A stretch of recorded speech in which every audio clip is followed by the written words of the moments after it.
사랑과 은혜가 충만하신 하나님 아버지, 늘 우리의 목자가 되어주셔서 우리를 쉴만한 물가로 인도하시고 푸른 초장에 누이시는 은혜를 감사드립니다. 주님의 부르심을 받고 오늘도 목자 되신 우리 하나님 앞에 저희가 예배로 영광을 돌리고자 하오니 기쁘게 받아 주옵시고 한량없는 은혜로 함께하여 주옵소서. 예수 그리스도의 이름으로 기도하옵나이다. 아멘. 다 같이 일어나셔서 15장 함께 찬양하겠습니다.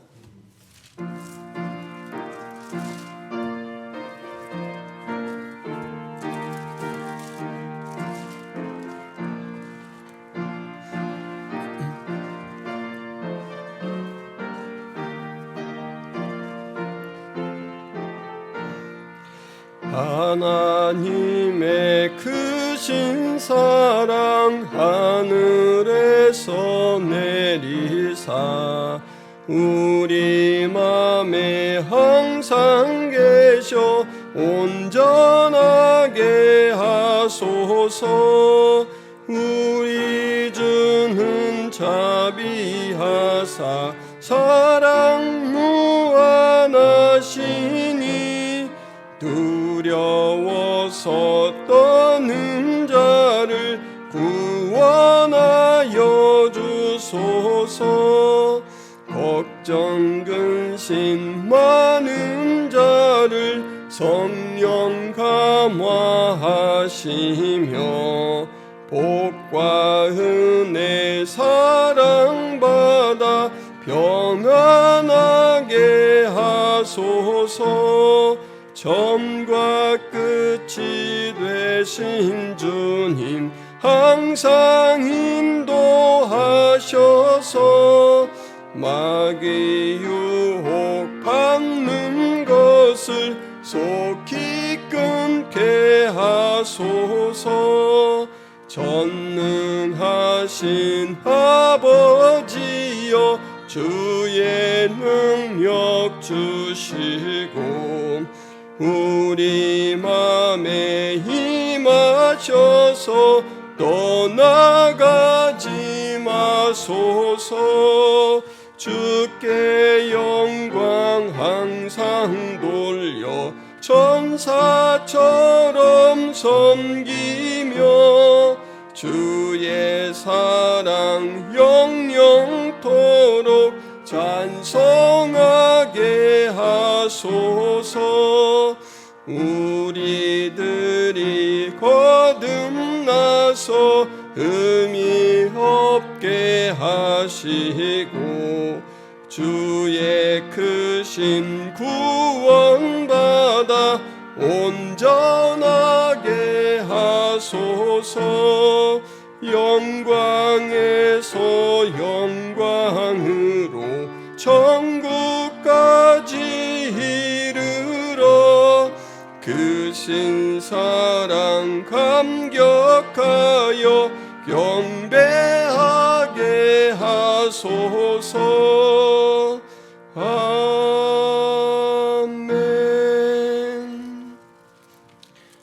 교동문 7번 시편 13편입니다. 여호와여 어느 때까지니까 나를 영원히 잊으시나이까. 나의 영혼이 번민하고 종일토록 마음에 근심하기를 어느 때까지 하오며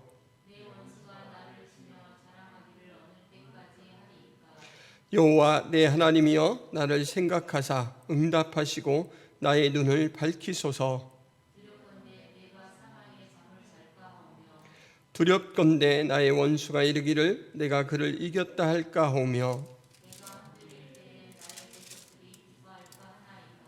나는 오직 주의 사랑을 의지하였사오니 내가 여호와를 찬송하리니 이는 주께서 내게 은덕을 베푸심이로다. 아멘. 사도신경으로 신앙을 고백하겠습니다. 전능하사 천지를 만드신 하나님 아버지를 내가 믿사오며 그 외아들 우리 주 예수 그리스도를 믿사오니 이는 성령으로 잉태하사 동정녀 마리아에게 나시고 본디오 빌라도에게 고난을 받으사 십자가에 못 박혀 죽으시고 장사한 지 사흘 만에 죽은 자 가운데서 다시 살아나시며 하늘에 오르사 전능하신 하나님 우편에 앉아 계시다가 저리로서 산자와 죽은 자를 심판하러 오시리라. 성령을 믿사오며 거룩한 공회와 성도가 서로 교통하는 것과 죄를 사하여 주시는 것과 몸이 다시 사는 것과 영원히 사는 것을 믿사옵나이다. 아멘. 자리에 앉으셔서 43장 함께 찬양하겠습니다.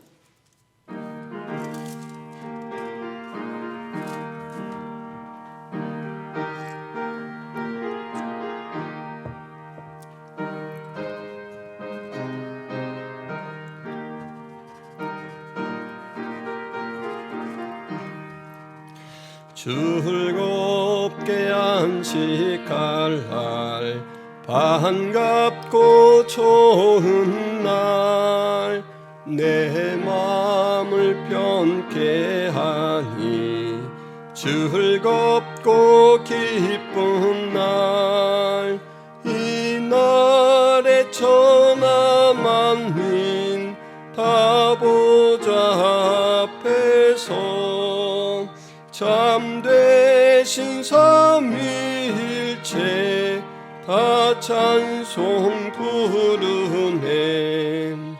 이 날에 하늘에서 새 양식 내리네.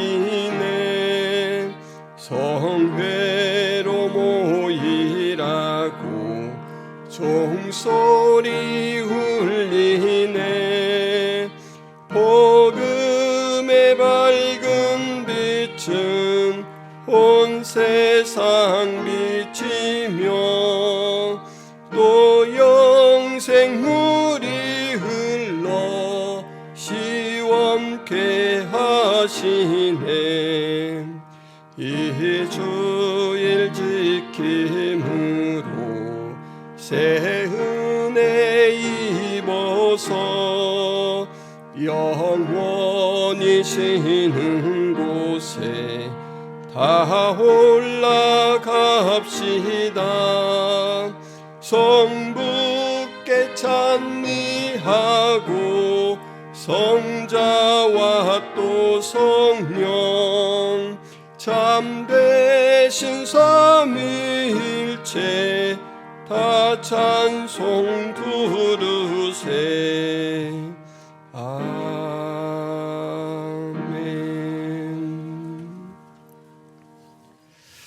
사랑과 은혜가 충만하신 우리 하나님 아버지, 우리를 창세전에 택하여 주시고 예수 그리스도의 무한하신 은혜를 힘입어 하나님 앞에 용납되고 하나님의 거룩한 백성으로 이 땅을 살아가게 하신 은혜를 감사합니다. 우리를 선택하셨을 뿐만 아니라 매일매일 우리의 삶에 개입하시고 함께해 주셔서 우리가 슬플 때 위로하여 주옵시고 우리가 계획할 때 주님께서 상담자가 되어 주옵시고 또 땅의 것이 아니라 하늘의 것을 바라보고 살 수 있도록 인도하여 주신 것 감사합니다. 하나님, 항상 거룩한 생각을 품게 하시고 거룩한 주님을 쫓아 사는 저희들 되게 하여 주옵소서. 말하는 것, 생각하는 것, 행하는 모든 것들로 우리 하나님 앞에 영광을 돌릴 수 있도록 도와주옵소서. 하나님, 주일만 예배의 날이 아니라 우리 일상이 예배와 같은 날이 될 수 있도록 도와주옵시고 우리의 모든 삶이 천국 순례자의 삶이 될 수 있도록 도와주옵소서. 우리가 지난 한 주간 동안 지은 죄를 마음으로 토로하며 고백할 때 모든 죄 용서하여 주시옵시고 하나님, 이제 양털과 같이 희귀하여 주신 그 마음에 우리 주님을 더욱더 알아가는 기쁨을 공급하여 주옵소서. 오늘도 말씀이 깨달아지게 하시고 성령이 한없이 부어주시는 은혜로 우리의 믿음이 더욱더 강화될 수 있도록 도와주옵소서. 하나님, 또 이렇게 새 학기가 시작되는 가운데 있습니다. 우리 하나님께서 학생들의 그러한 모든 인생에 친히 주관자가 되어주셔서 선하고 형통한 길을 허락하여 주옵소서. 또한 하나님, 이렇게 코로나 전국이 이제 위드 코로나로 바뀌어서 많은 부분들이 이렇게 경계심이 풀리고 있습니다. 그렇지만 스스로 또 이렇게 방역 지침을 잘 수행함으로 서로가 안전한 그러한 시간이 될 수 있도록 도와주옵시고, 특별히 우리 주님께서 거룩한 은혜와 능력으로 코로나를 종식시켜 주옵소서. 예수 그리스도의 이름으로 기도하옵나이다. 아멘. 교회 소식을 말씀드리겠습니다. 코로나 현장 방역에 계속해서 힘써 주시기를 바랍니다. 전도를 위해서 기도해 주시기 바랍니다. 지난주에 한 분이 다녀가셨는데 이렇게 전도 현장에서 접촉한 분들 계속해서 반응이 일어날 수 있도록, 그리고 지속적인 관계를 맺어가는 가운데 이렇게 복음이 더 잘 소개될 수 있도록, 그리고 또 전도 열매가 맺혀져서 교회도 등록할 수 있도록 기도해 주시길 바랍니다. 전도 대상자 추가 작정은 계속해서 언제든지 용지에 기록을 하셔서 헌금함에 제출해 주시면 되겠습니다. 초청주일은 6월 19일입니다. 그리고 지난주에 교회 차량을 구입하였습니다. 안전 운행할 수 있도록 기도해 주시기 바랍니다. 오늘 함께 살펴볼 하나님의 말씀은 마가복음 2장 23절부터 3장 6절 말씀입니다. 마가복음 2장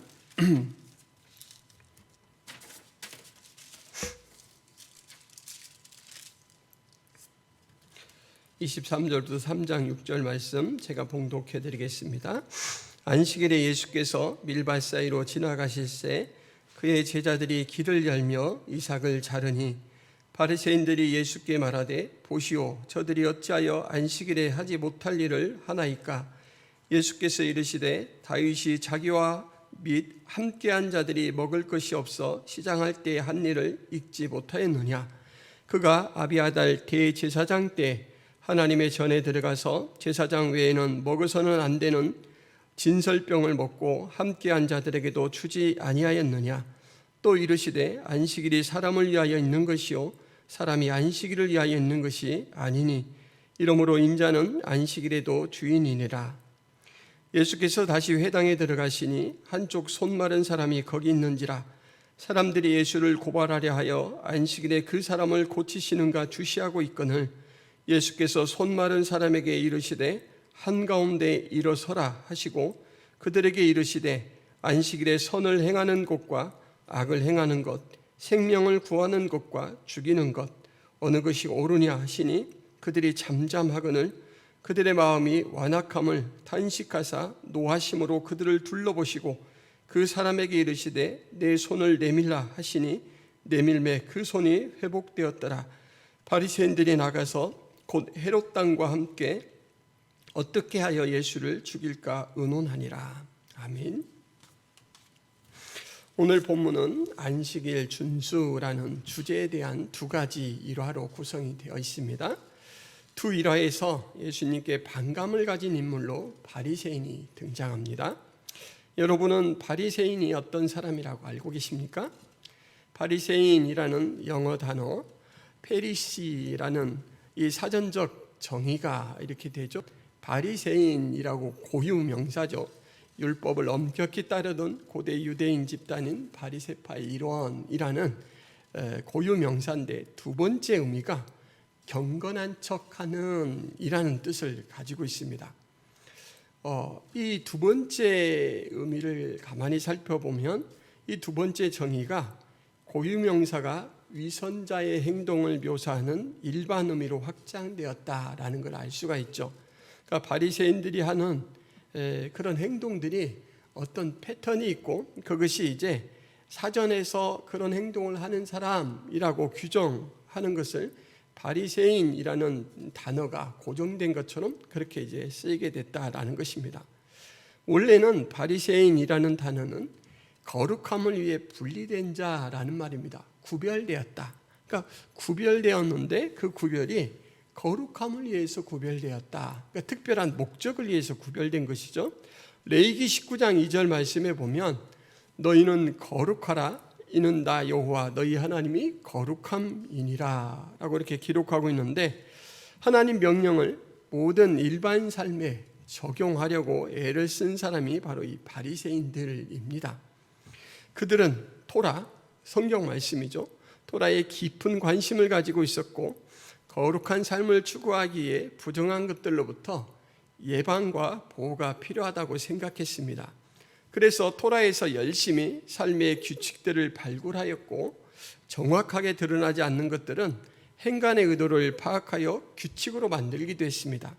그러니까 바리새인 그러면 한마디로 거룩하게 살려고 자신을 특별히 구별한 사람이고, 그것은 레위기 말씀이라는 하나님 말씀을 순종하는 의도로 그렇게 했고, 그들은 특별한 시간이나 특별한 사항들에서만 그렇게 구별된 삶을 사는 게 아니라 모든 일상에서 그렇게 살아야 된다라고 해서 말씀을 근거로 규칙을 이제 뽑아내었고, 말씀에서 명확하게 이야기하지 않는 부분들은 그들이 이제 말씀을 유추해서 그렇게 했다라고 이렇게 할 수가 있습니다.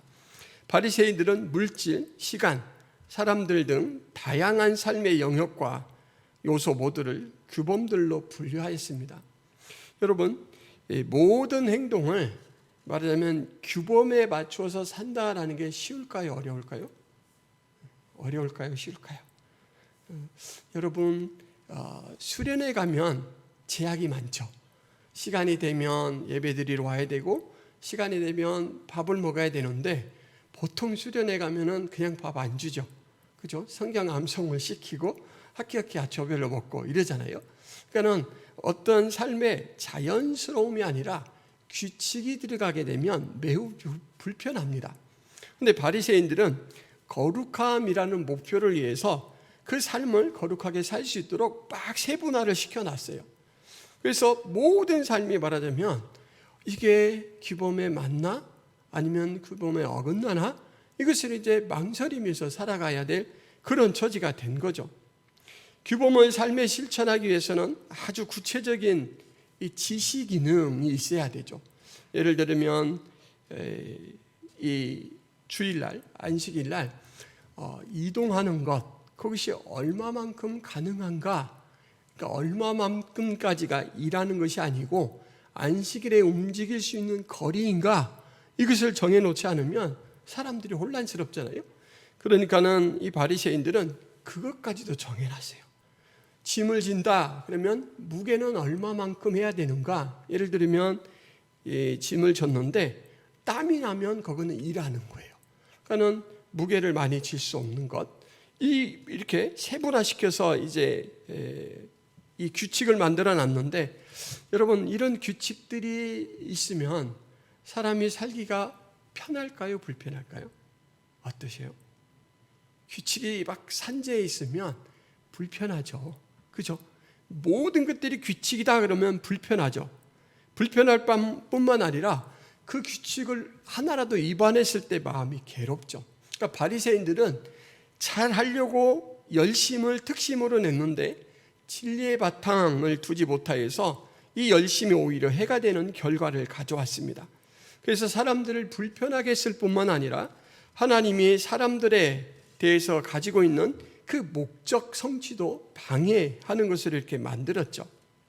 이렇게 잘하려고 시작했던 바리새인들이 하나님께서 의도하신 방향과 많이 틀어졌다라는 것을 이제 확인해 보았고, 또 하나는 마태복음 23장 내용에 보면 예수님께서 변질된 바리새인들에 대해서 매우 신랄한 비판을 가합니다.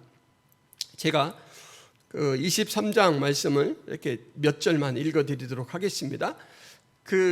제가 읽어드리는 모든 이 절 앞에는 화 있을진저 외식하는 서기관들과 바리새인들이여 라는 말이 앞에 배치가 됩니다.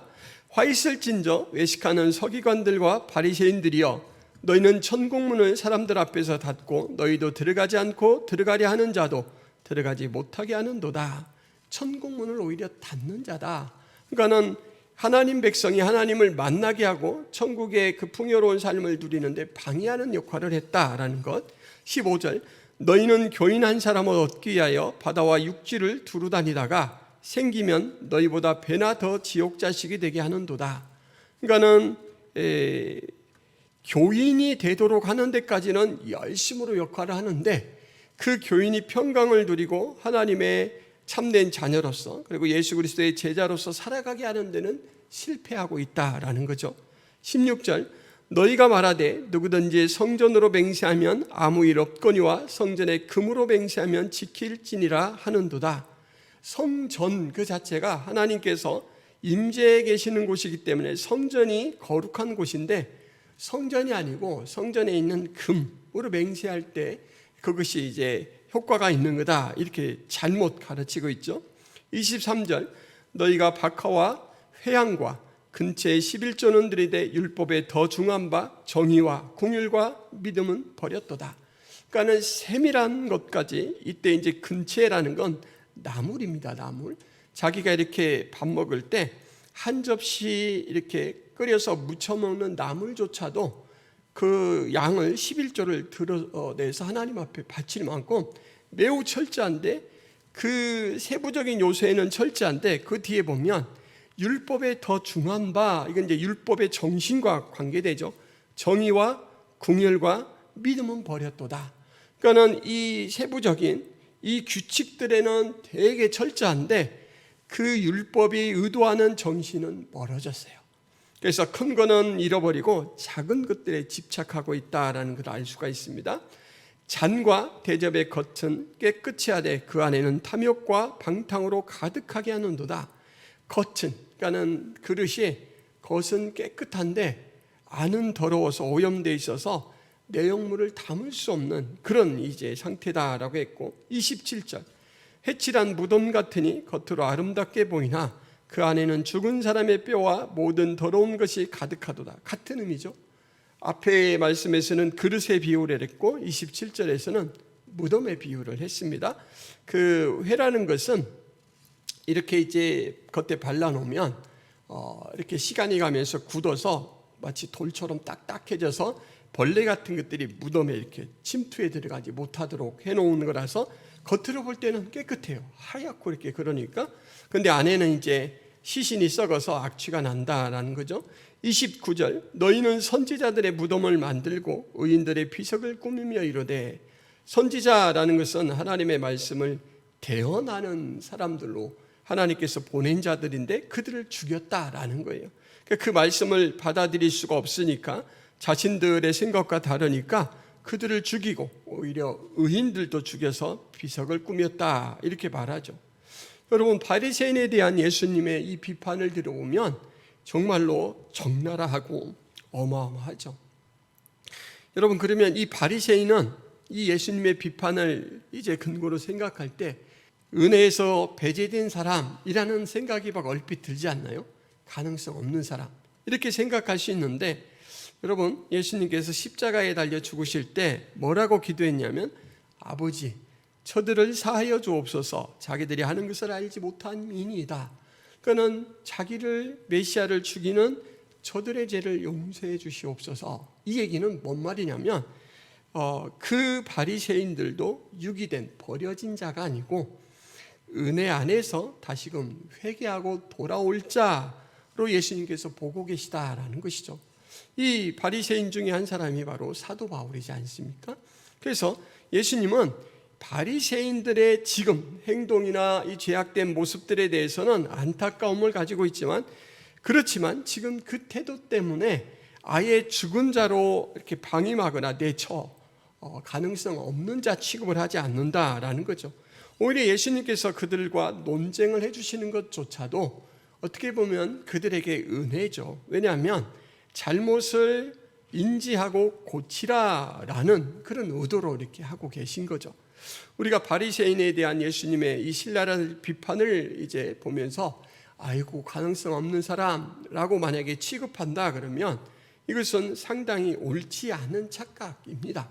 그리고 만약에 그렇게 취급하게 되면 우리가 어떤 도식으로 쉽게 이어지냐면, 가능성 없는 이 바리새인, 이 사람들은 구원의 반열에 들어서 예배로 하나님께 영광을 돌리는 우리와는 질적으로 다른 사람, 그래서 그들은 우리와 상관없는 사람, 예수님의 대적자들, 이렇게 취급해서 그들을 통해서 우리의 모습을 보지 못하고 그들을 통해서 교훈하시고자 하시는 그 내용을 우리 것으로 받지 못할 수 있습니다. 여러분, 그런데 이 바리새이주의적 성향, 태도는 얼마든지 우리의 신앙 내용이 될 수 있다라는 것을 항상 기억하셔야 됩니다. 아까 제가 말씀드리기를 이 바리새인들은 구분된 자들, 분리된 자들인데 거룩함을 위해서 구별되었다라는 말씀을 드렸고, 그것이 열심을 추구하다가 이제 그것이 방향이 틀어져서 그렇게 잘못되었다라고 말씀을 드렸는데, 우리도 얼마든지 신앙 열심을 추구하다가 방향이 틀어질 수 있고, 이런 경우 많은 사람들이 그 열심을 인정해 주기 때문에 자기가 하나님의 뜻에서 지금 돌이켜 있는지조차 모르는 경우가 있죠. 그래서 이 바리새인에 대한 예수님의 비판 속에서도 우리는 그런 모습은 없지 않은가, 또 우리가 고쳐야 할 부분은 없지 않는가 라는 적용을 할 수가 있어야 됩니다. 이 마가복음에서는, 마태복음에서는 아까 바리새인에 대해서 신랄한 비판을 이렇게 하였고, 특별히 외식이라는 부분을 가지고 말씀을 예수님께서 하셨는데, 이 마가복음에서는 그런 신랄한 외식에 대한 비판은 없고, 바리새인을 어떻게 묘사하고 있냐면 참 진리에 대해서 무지한 죄인의 모습으로 이렇게 묘사를 하고 있습니다. 예수님이 죄인을 대하는 태도, 그리고 바리새인이 죄인을 대하는 태도는 아주 동과 서가 먼 것처럼 참 이렇게 완전히 다른 모습을 볼 수가 있습니다. 바리새인들은 아까도 말씀드렸듯이 예방적 차원으로 부정에 대해서 반응해야 한다라고 생각을 하기 때문에 규칙을 많이 만들었고, 그래서 죄인들은 자신들과 접촉하지 말아야 될 사람들이죠. 그래서 항상 교제 불가 대상으로 방어적으로 대했습니다. 죄인들은 잠재적 오염인자이기 때문에 항상 멀리 뒀고, 그 죄를 가지고 있는 자이기 때문에 자신들이 멸시하고 경시하고 무시하는 것은 매우 당연하다 이렇게 생각했습니다. 그런데 예수님은 죄인들을 매우 창조적으로 대합니다. 그들은 접촉하여서 이제 회개할 동기와 능력을 제공할 대상으로 보고, 사랑하고 가르칠 대상으로 중시하죠. 멸시하고 무시하고 경시했던 바리새인들과는 다르게 중시합니다. 하나님께서 하나님의 형상을 담아서 만든 창조물로 이렇게 중시하고 이제 제자 삼을 자로 이렇게 보시죠. 그래서 예수님께서 따뜻한 관심과 사랑을 베풀어서 세리를 제자로 이렇게 변화시키는 모습을 볼 수가 있습니다. 말하자면 메시아의 사명에 대해서 정확하게 모르는 바리새인은 매 순간 예수님의 사역에 반대자 역할을 하죠. 그래서 메시아와 동떨어진 사회적 관계를 하는 사람들로 이렇게 마가복음에 묘사가 되고 있습니다. 오늘 안식일 준수에 대해서도 바리새인들의 어설픈 이해가 부딪혀옵니다. 오늘 첫 번째 일화는 사람의 필요와 안식일 규정이 충돌합니다. 23절부터 28절 말씀에 보면 정황이 어떻게 되냐면, 안식일에 예수님과 제자 일행이 밀밭 사이로 이렇게 쭉 지나가십니다. 여러분, 말하자면 밭 가운데로 이렇게 통과해서 가는 거예요. 그런데 그곳에서 이제 이 배고픈 제자들이 미리삭을 꺾어서 거기서 이렇게 비비면 그 껍질은 날아가고 알맹이만 남거든요. 그런데 그 알맹이를 입에 툭 털어놓고 오물오물 먹으면서 가는 거예요. 근데 다른 날에 이 행동을 하면은 크게 거리낄 것이 없습니다. 왜냐하면 남의 밭을 통과할 때라도 이 추수하는 도구를 가지고 만약에 밀 이삭들을 베고 그것을 집에 가져간다면 이건 도둑입니다. 근데 배가 고파서 손으로 꺾어서 먹는 정도는 이스라엘에서는 용인하는 그런 율법에서 그렇게 나그네와 배고픈 자를 허용하라라고 규정하고 있기 때문에 괜찮은 일이에요. 그런데 이것들을 안식일에 행했다라고 이제 바리새인들이 딴지를 걸어옵니다. 바리새인들이 예수님의 제자들이 이 미리삭을 먹는 것을 이렇게 안식일 규정으로 이렇게 나누자면, 첫째, 미리삭을 이렇게 잘랐잖아요. 이건 뭐에 위반된 거예요? 추수했어요. 추수를 했고, 이건 뭐 했어요? 이거는 탈곡했어요. 그죠? 손으로 비볐지만 탈곡한 걸로 봐, 일한 걸로. 그래서 이 네 가지 정도 안식일 이 규정을 위반하는 것입니다. 근데 예수님께서 이 사람들에 대해서 답변을 하실 때 그들이 가장 존경하고 그리고 사랑하며 메시아의 예표로 생각하는 다윗이 했던 행동을 설명해줘요. 다윗이 사울에게 쫓겨서 도망갈 때 이제 그를 따르는 일행들이 있었는데 너무너무 배고픈 가운데 제사장을 찾아가게 되었고, 그 제사장에게 우리 혹시 먹을 게 있으면 좀 나눠주십시오 그랬더니 지금 우리가 먹을 걸 만들어 놓지는 못했고 항상 하나님의 이 전에 이렇게 떡으로 제사를 지내잖아요. 그래서 새떡이 있으면 이제 그걸 갈아 놓고 뒀던 떡은 제사장들이 먹는데 그걸 진설병이라고 합니다. 하나님 앞에 진설을 해온 떡병자를 써서 진설병, 그런데 그 음식밖에 없습니다. 그랬더니 다윗이 그러면 그거라도 주십시오. 그래서 이제 자기도 먹고 그 자기를 따르는 사람들에게 줬다, 그 말이에요.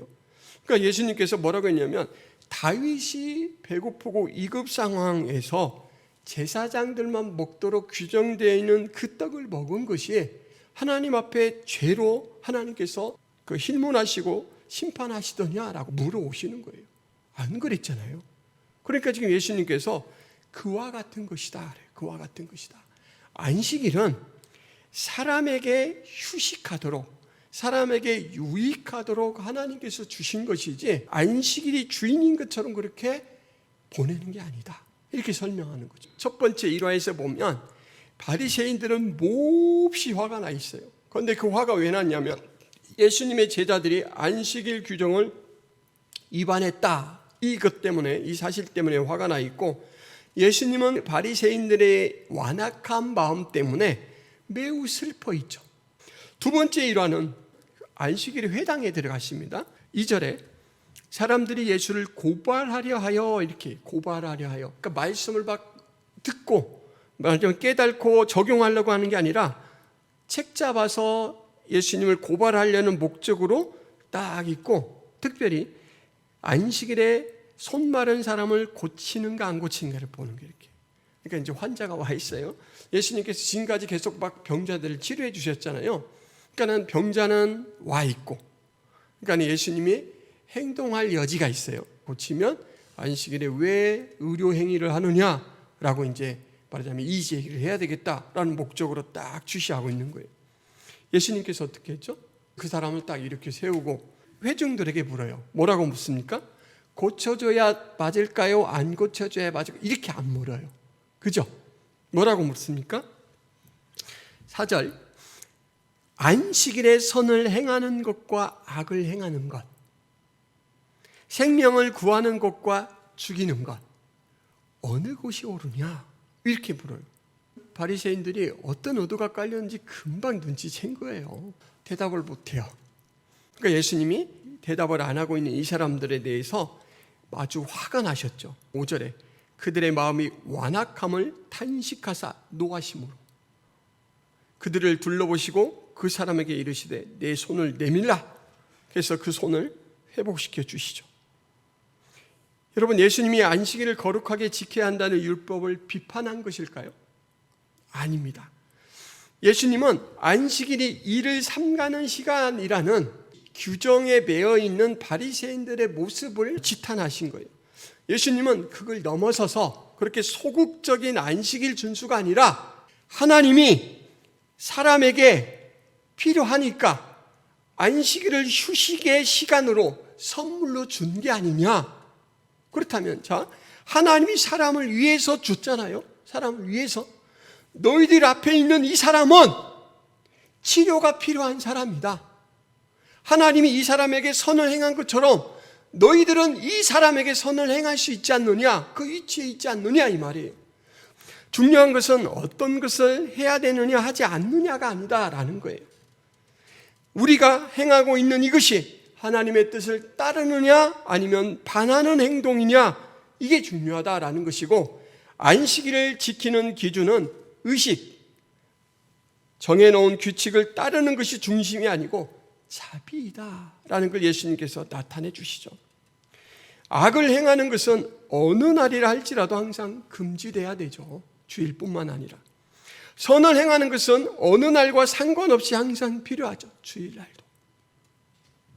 기독교인은 의식 준수가 아니라 선한 일을 행함으로써 구별되어야 합니다. 어디를 가나 기독교인은 사랑이라는 원리, 왜냐하면 그 사랑이 예수 그리스도를 이 땅 가운데 보내셨고 그 사랑이 예수 그리스도가 우리를 위해 죽으신 사랑이고 너희도 서로 사랑하는 자가 되어라 라고 했기 때문에 우리는 의식으로 둘러맨, 말하자면 꽁꽁 묶여있는 자가 아니고 사랑의 이 제자로서 모든 부분에서 해방된 자, 자유한 자. 근데 그것을 더 적극적으로 이제는 그 자유를 전파하고 그 자유를 행함으로써 다른 사람들도 자유케 하는 그 일을 할 수 있는 자로 부르셨다라는 거예요. 여기까지를 연결해서 안식일도 대할 수 있어야 한다라는 것입니다. 바리새인에게 안식일은 제도요 의식입니다. 예배날이죠.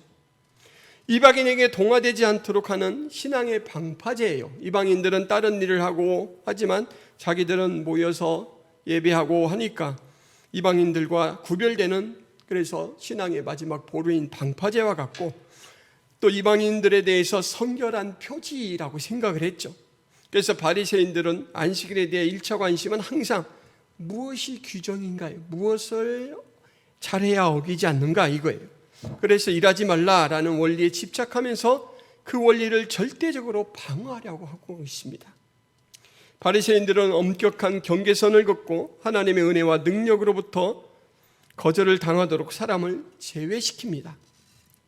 죄인들을 향한 자기 의에서 나온 경멸을 가지고 있는데 이 경멸은 절대로 죄인을 도와줄 수 없고 선한 영향력을 끼칠 수가 없죠. 오히려 증오심을 조성할 뿐이죠. 그런데 예수님께서 지금 안식일을 대하시는 걸 한번 보세요. 예수님께서 안식일에 어떻게 하냐면 자유와 기쁨의 날로 대하십니다. 그리고 예수님은 안식일을 의식 중심이 아니고 안식일을 누리는 개인 중심으로 보죠. 예수님은 무엇이 규정인가가 아니라 지금 누가 도움이 필요한가라는 부분에 관심이 있고 예수님에게 안식일은 하나님의 선물을 받은 자로서 그럼 어떻게 봉사할까? 봉사에 초점이 맞추어져 있습니다. 예수님에게 이 세상에서 가장 중요한 것은 정확한 의식의 실천이 아니라 바로 인간 요구의 부르짖음에 대한 자발적인 응답이었습니다. 예수님은 다른 모든 사람들에게 문을 열어 은혜로 초대하고 있고 특별히 안식일에도 그 일을 힘써서 감당하고 있죠. 여러분, 법규는 절대 그 자체가 목적이 될 수 없습니다. 우리가 사회생활을 해나가는 동안 여러 가지 법규가 있죠. 예를 들면 스쿨존에서 30km로 이렇게 달리도록 규정해 놓은 것은 이 법이 목적이 아니고 목적은 뭐죠? 통학하는 어린 생명들을 보호하는 게 목적이죠. 맞죠? 그래서 만약에 30km도 어느 지역에서는 오히려 빠른 속도다. 그러면 거기서 15km로 낮출 수도 있어요. 그러니까 법규라는 것은 상황에 따라 조절이 가능해요. 근데 바리새인들은 그 법규 자체를 절대시해서 지금 준수해야 된다라고 해서 의도를 벗어나고 있죠. 여러분, 의도를 파악하지 못하면 법정신을 바르게 실현할 수 없습니다. 여러분, 부잣집 며느리 뽑기라는 그 이야기 아시죠? 쌀 한 마리를 가지고 한 달을 산다면 우리 집에 며느리가 될 수 있습니다 라고 하니까 사람들이 도전했습니다. 이 집에 합격한 며느리가 나왔어요. 근데 이 합격한 며느리는 오자마자 막 밥을 이만큼 해가지고 머슴밥으로 막 해가지고 맛있게 먹는 거예요. 그러니까 사람들이 야, 저 사람은 어차피 실패할 거 그냥 배나 실컷 채우고 가자라고 하는 마음으로 왔나 보다 했는데 아니에요. 이 사람은 자기가 막 밥을 실컷 막 먹더니 그 쌀의 일부를, 그러니까 반 정도를 파는 거예요. 그리고 팔아서 지금 이곳에는 싼데 이곳에서는 비싼 그 물품이 뭔가라는 걸 보고는 이거를 사다가 여기에 팔아요. 가지고 이제 그 물건을 사면서 썼던 돈보다 조금 더 이윤을 남겨요. 그리고 또 이윤을 남기는 걸 합쳐서 또 그렇게 해요. 그렇게 하다 보니까 오히려 한 달이 지났을 때는 자기에게 줬던 양식의 막 2배 이상 남은 거예요. 그러니까 부자 어르신들이, 그래, 우리 집 며느리는 바로 이런 사람이야 돼. 그러니까 막 쪼개고 안 먹어서 버티는 게 아니고, 이 부잣집 그 며느리를 뽑는 이 어르신들의 의도는 뭐냐면, 우리 집 재산을 창조적인 방법으로 지킬 수 있는 사람, 그리고 늘릴 수 있는 사람, 그런 마인드와 능력이 있는 사람이 누군가를 본 거예요. 이해되시죠? 율법의 의도도 바로 그런 거예요. 그 규칙에만 막 이렇게 보고 있으면 하나님의 의도에 대해서 눈뜨지 못해요. 그리고 하나님께서 그 규칙을 주심으로써 축복하시는 사람에 대해서 몰라요. 예수님은 지금 그 2가지를 이야기하는 거예요. 안식일이 다가 아니다. 안식일을 허락하신 하나님을 보아라. 하나님의 의도가 무엇인가를 보아라. 그리고 안식일이 지향하고 있는 사람이라는 대상을 보아라. 그래서 안식일은 2갈래로 성실해야 됩니다. 안식을 하면서 하나님, 우리를 이렇게 쉬게 해주셔서 감사합니다. 그리고 안식일뿐만 아니라 모든 것들 하나님이 공급하시는 걸 알고 있습니다 라는 걸 예배, 기도, 또 감사를 통해서 살아계신 하나님 앞에 보내는 거예요. 그러니까는 준 것을 보내는 이 교차 지점에 우리가 서 있는 거예요. 하늘과 땅에. 또 하나는 그 안식일을 나만 누리도록 하나님이 주신 게 아니에요. 교회는 공동체로 부르셨습니다. 그래서 교회 안에 있는 사람들이 그 선물을 온전히 함께 누릴 수 있도록 마음을 써야 됩니다. 그러기 위해서 그 의미를 잘 모르는 사람은 교육을 통해서 잘 깨닫게 해줘야 되고, 예를 들어서 이 휠체어를 타고 불편하게 오시는 분은 그분이 충분히 안식하며 기쁨을 누릴 수 있도록 이동을 우리가 도와줘야 되고, 이렇게 이제 서로 봉사하면서 안식일을 보내야 돼요. 그렇게 사람에 대해서 봉사하면서 보내는 것, 이것도 안식일을 지키는 중요한 정신입니다. 그래서 예수님께서 이 정신에 준해서 이 손 마른 사람을 치료해 주고 계시죠. 하나님이 주신 선물을 가장 값지게 쓰는 방법은 하나님께 올곧게 반응하는 것이기도 하지만, 교회 안에 있는 사람들에게, 그리고는 교회 밖에 있는 사람들에게 그 선물의 내용을 공개하고 나눠주고 함으로써 그들도, 야, 우리도 저 선물 받고 싶다, 그 선물을 주신 하나님은 정말 대단하신 분이구나 라는 것을 깨닫고 하나님 앞에 시선을 갖도록 하는 것, 이것이 정말 안식을 주신 하나님 앞에 반응할 수 있는 최고입니다. 바리새인들은 마음이 아니라 형식적인 의식 준수에만 집중하고 있지만, 우리는 이제 오늘 예수님을 통해서 이 사실을 깨달았어요. 안식은 선물이고, 그 선물을 통하여 하나님 앞에 반응하는 것, 교회에 있는 사람들에게 반응하는 것, 교회 밖에 있는 사람들에게 반응하는 것, 그리고 정신과 마음을 담아서 행하는 것이 곧 안식일을 잘 준수하는 것이다. 마태복음 25장 40절 말씀 같이 한번 읽어볼까요? 임금이 대답하여 이르시되, 내가 진실로 너희에게 이르노니 너희가 여기 내 형제 중에 지극히 작은 자 하나에게 한 것이 곧 내게 한 것이니라. 사람을 대해서 하는 모든 봉사헌신은 하나님이 자기에게 대해서, 예수님이 자신에게 대해서 한 것으로 여기신다라는 약속을 가지고 사는 사람들입니다. 기독교인들은 죄인들에게 하나님의 은혜를 전달하여 자신의 삶을 변화시켰던 은혜의 수여자의 방식을 따릅니다. 뭔 얘기냐면, 내가 그 선물을 받은 것처럼 그 방식 그대로 내가 전하고 산다라는 거예요. 그래서 친교, 전도, 봉사로 그 친절을 통하여 죄인이 제자가 되는 변화를 추구하는 게 바로 그리스도인이죠. 회개는 은혜라는 수단으로부터 오죠.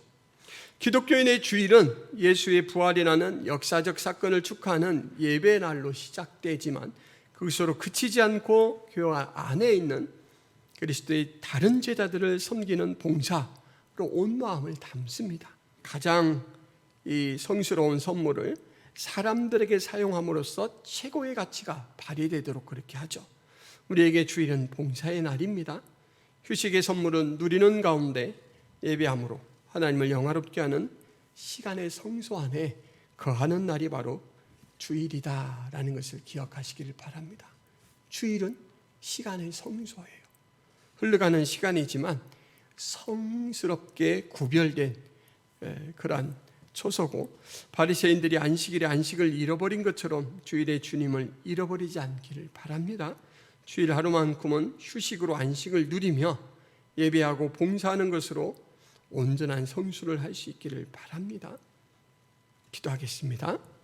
하나님 아버지, 안식일의 규정을 가지고 예수 그리스도에게 도전해 왔을 때 예수 그리스도께서는 안식일이 사람을 위하여 있는 것이고 바로 사람에게 이롭게 하기 위하여 하나님께서 주신 선물이고, 그 선물을 받은 사람은 주신 자에 대해서 옳게 반응함으로 또 하나님께서 사랑하시는 교회 안에 있는 사람들에게 친절과 봉사로서 그 선물을 가치 있고 복되게 할 수 있다라는 것, 그리고 교회를 넘어서서 교회 밖에 있는 세상 사람들에게 선물을 주신 분에 대해서 관심을 갖게 하고 알게 하는 것으로서 온전히 가치 있게 할 수 있다라는 것에 대해서 저희들이 오늘 살펴보았습니다. 온전한 주일 성수, 안식으로 기쁨으로 자유함으로 하나님 앞에 영광을 돌리는 저희들이 되게 하여 주옵소서. 예수 그리스도의 이름으로 기도하옵나이다. 아멘. 54장 함께 찬양하겠습니다.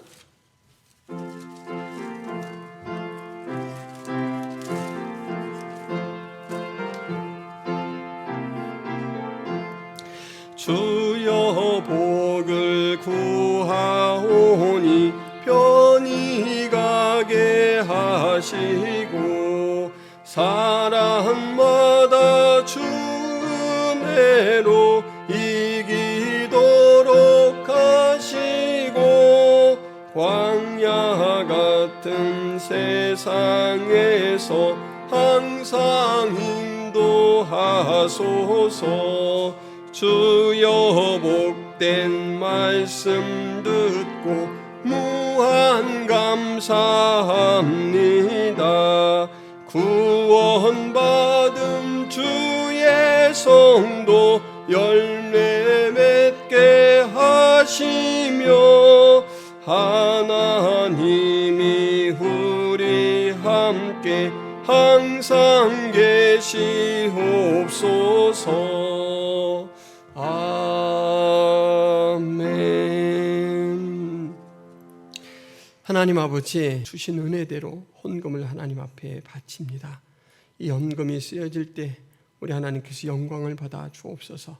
저희는 하나님의 귀한 복의 통로로서 충성하는 청지기로서 항상 맡겨주신 것으로 하나님을 영광스럽게 하는 삶을 살게 하여 주옵소서.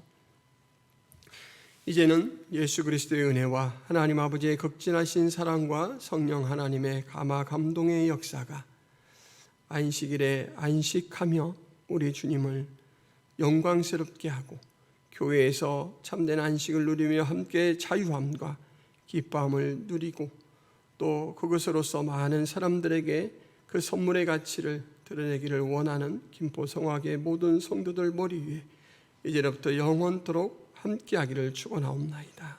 아멘.